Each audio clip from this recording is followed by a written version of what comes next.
itu bercanggah dengan Quran. Sebab Quran kata innamal mu'minuna ikhwah, orang mukmin bersaudara. Dan kita tahu orang UMNO dan orang PAS semuanya orang mukmin.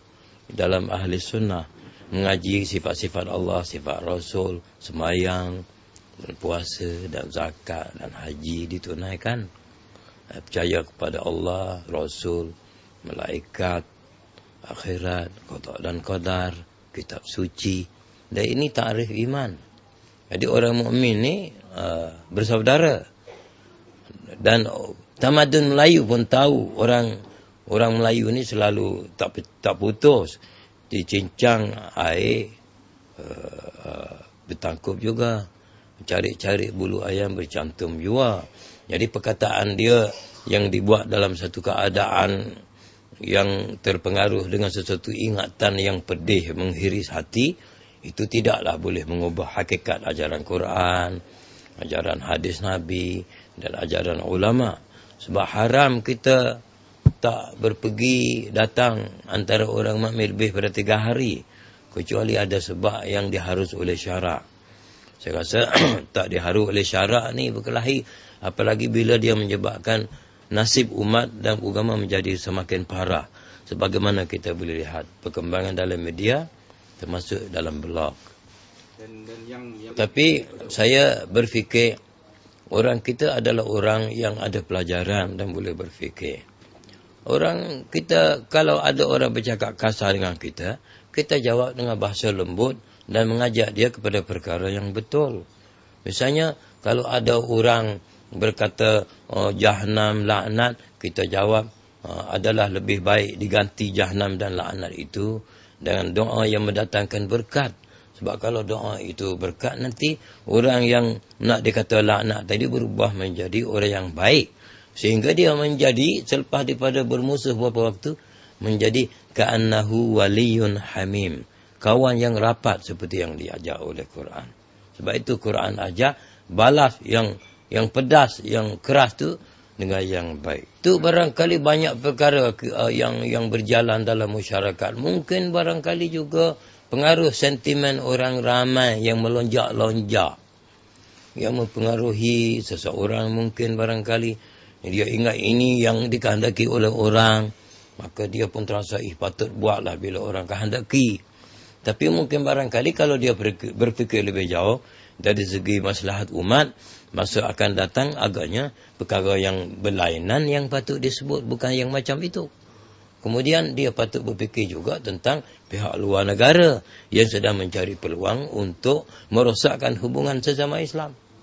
Jadi kalau kita mengambil jalan berfikir secara orang sekarang kata cool, saya rasa insya-Allah keadaan akan menjadi bertambah baik. Apalagi sarjana Islam atau ulama. Walaupun saya ini bukan sarjana dan bukan ulama, tapi sangat-sangat mengasihi ulama dan sarjana yang betul. Bukan sarjana yang membawa pahaman-pahaman kepada orang yang menyebabkan orang tersasul walaupun dia sarjana. Yang mementingkan diri, memaksa pendapat peribadi atas orang ramai, sampai kalau orang berfikir cara lain pun dimarah-marah. Bukan sarjana macam tu yang kita mahu. Sarjana yang kita mahu seperti Dr. Ahmad Ibrahim, Profesor Ahmad Ibrahim itu. Kita kena ajak dia kembali kepada prinsip Quran yang asal. Sebab dalam Quran dia kata bila dua saudara terberkelahi, fa aslihu baina akhawaykum, kena damaikan. Itu kewajipan Quran. Dan Quran menjanjikan bahawa kalau in yurida islahan yuwaffiqillahu bainahuma, kalau ikhlas betul-betul sampai kepada satu tahap, Allah akan jadikan boleh muafakat insya-Allah. Dan kita tahu prinsip amnya ialah tiap-tiap penyakit ada ubat, termasuk penyakit perpecahan pada waktu-waktu tertentu. Kalau dulu kita boleh bersatu padu menyelesaikan masalah komunis. Bersatu padu ulamanya, umaranya, orang kayanya untuk menyelesaikan masalah penjajahan. Mengapa tidak kita boleh menyelesaikan ini dengan semangat besar? Kita gagalkan program McMichael. Ya. Ini percobaan dalam bangsa kita yang patut kita. Dan kalau ada fahaman-fahaman yang mengganggu ahli sunnah, yang menyebabkan kita berpecah buang. Misalnya kalau yang lain pada ahli sunnah. Misalnya pemikiran Syed Qutb dalam Milestones. Dia menganggap kita boleh canggah ulil amri, kita berontak supaya dia jatuh. Dalam ahli sunnah ini haram. Berdasar kepada imam-imam. Imam Sya'ari kata haram, tak boleh. Imam At-Tahawi kata tak boleh. Ghazali kata tak boleh. Baghdadi semua kata tidak boleh. Beribu kata tak boleh. Tapi datang pemikir seorang yang kata boleh. Tiba-tiba dibuang. Orang alim yang beribu tahun termasuk imam-imam. Mengambil pendapat beberapa orang pemikir yang boleh dibilang dengan jari sebelah tangan. Sebagai otoriti mantap. Ini mencengangkan saya. Mencengangkan. Kita kena balik kepada arus perdana dalam berfikir tentang Islam. Memang wajib. Sebab itu Hasan Al-Banna rahimahullah ada cerita. Bila orang berkelahi tentang qomat. Jadi Kairo satu masa yang satu qomat dua-dua kali. Allah Akbar, syahadalallah. Seperti Hanafi. Yang satu lagi satu-satu mazhab Syafi'i. Akhirnya bila qomat selalu berkelahi. Kata dia, kalau begitu kamu ni tak usah qomat lah, kata dia. Kamu ni kaum jangan qomat. Pasal apa Syekh? Pasal kamu qomat ni sunat. Kata dia, tiba-tiba bila kamu buat sunat, kamu buat kerja haram, kamu rosakkan perpaduan. Jaga perpaduan umat wajib. Jadi kalau begitu tak usah buat yang sunat untuk nak jaga yang wajib. Ada pelajaran yang bagus untuk kita dalam cerita itu. Kadang-kadang kita berkelahi tentang benda yang kecil-kecil, sampai persaudaraan yang wajib kita jaga pun kita langgar. Kita ingat itu kewajipan. Walau itu adalah tersasul. Barangkali kita boleh merujuk kepada apa yang diajar oleh Nabi SAW. Iaitu untuk menjimatkan masa. Dia kata, aku ni dihantar bukan untuk melaknat orang.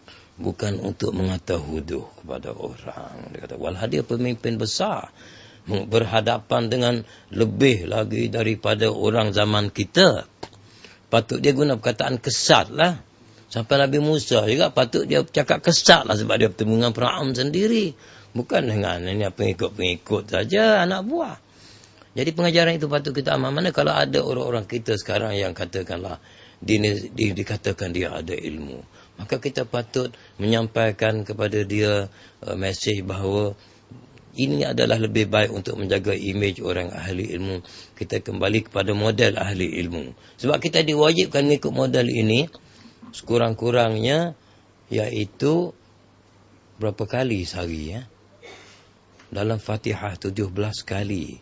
Kita wajib ingat kepada Ihdinas siratal mustaqim, orang yang Tuhan kurnia nikmat, nabi-nabi, siddiqin, syuhada, solehin. Termasuk sarjana-sarjana.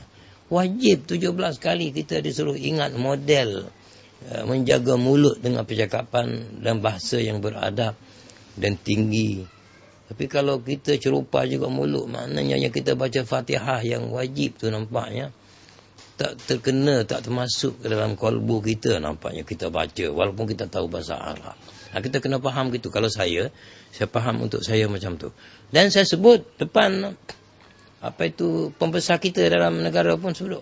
Terbuka saya kata. Fatihah tu kita ingat baik-baik. Dia suruh kita ikut model manusia yang paling baik tabiat. Dan menggunakan mulut.